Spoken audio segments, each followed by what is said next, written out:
10 energy-saving life hacks just for you.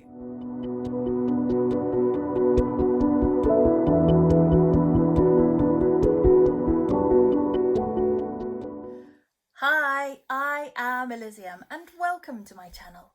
Good to see you. Now, I know that there's some pretty hideous things happening in the world right now, and the internet and YouTube is full of those reports. But you won't find your daily dose of fear porn here. This channel is about hope and it's about being prepared for the future. And that's what this video is going to tell you about. I have prepared 10 tips for energy saving life hacks. Now, this assumes that you've already done the basics, and those things are looking for grants for any green installations to help reduce your energy consumption, plus buying more jumpers and installing a smart meter. So, the first one, number 10, is shower less. Now, I found this for you, which shows the cost of taking a bath versus taking a long shower, a short shower, or just having a wash in the sink. Now, I saw my brother-in-law a few days ago, and he had received a very worrying email from his energy provider telling him that his combined gas and energy bill was about to double. That is horrendous, and if you're in the same situation, then genuinely, I'm very sorry to hear that. If you have a smart meter installed already, you will be able to see which activities in your house are taking the most energy. Now, roughly, you will find that anything which involves a heating element is going to drink that juice faster. And so, one of the ways that you can reduce your energy costs is to shower less. So, the good thing about changing the way that you wash, and I'm not talking about stopping showering or having a bath, but your skin will start to adjust to not being washed quite so often, and so after a little while, not too long, you won't need to do it quite so much. So it's definitely worth thinking about your own and your family's personal hygiene habits and see whether there's any room for adjustment there. Now, the next one, number 9, is intermittent fasting. So I don't want to call this planned starvation, but if you can have a look at the amount of energy that you are consuming into your body in terms of calories, then there could be a way that you can adjust the amount that you're eating. I want you to think carefully about this and to do your own research, but intermittent fasting is a thing, and it's about reducing the amount of food that you're eating gradually, not all of a sudden. But by doing that, you are training your body to use the energy that you have stored in a different way. Now, this might not be suitable for you. If you have any underlying health conditions or a history of eating disorders, for example, if you are pregnant or if you are particularly young or particularly old, then it is probably not going to work very well for you. But do your own research and think about whether it could work for you. Number 8, it's also about food. I'm recommending batch cooking and then defrosting this frozen food at an ambient temperature. So for me, I batch cook quite regularly, and I have a set of glass dishes with plastic lids.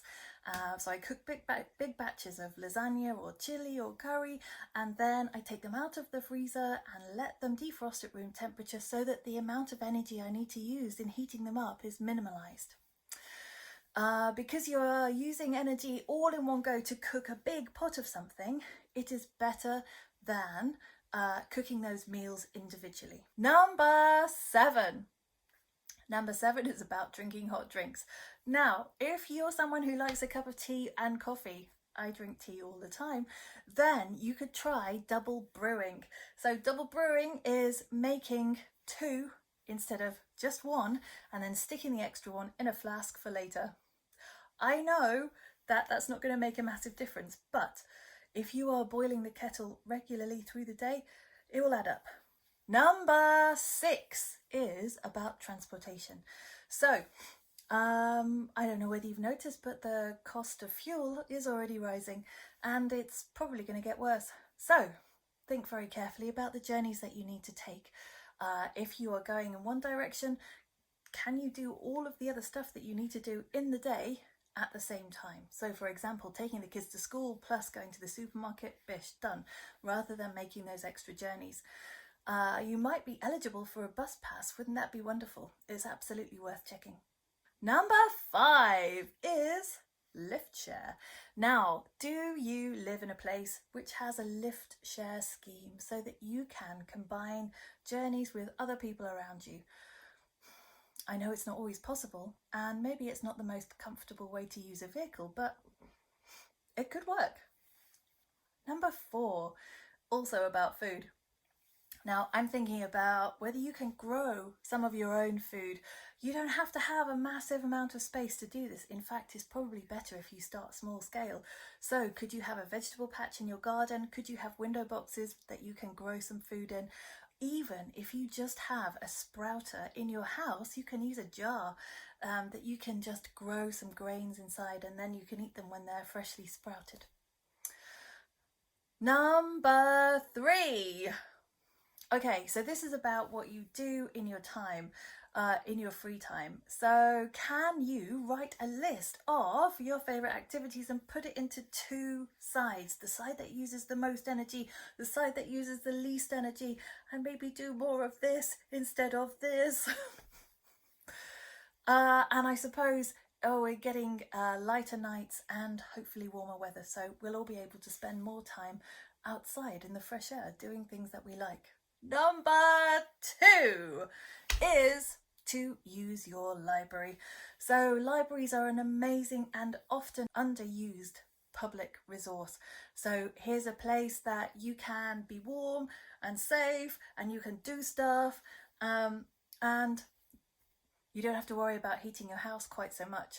So maybe this would be useful if you work from home, or if you tend to spend a lot of time on your own, for example.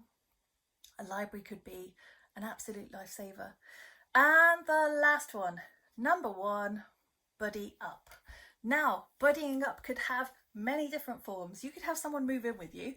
You could spend some time sharing each other's houses. You could be cooking for each other on a rota so that you are using less energy.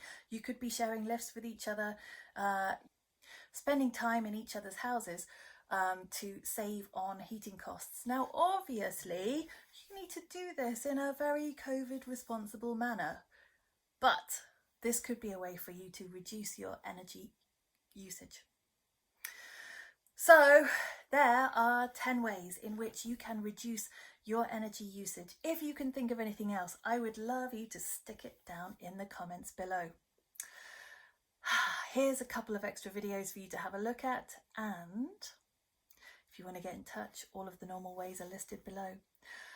I think there's just enough time for me to ask you to like, subscribe, and put the alert notification on so that you never miss an episode.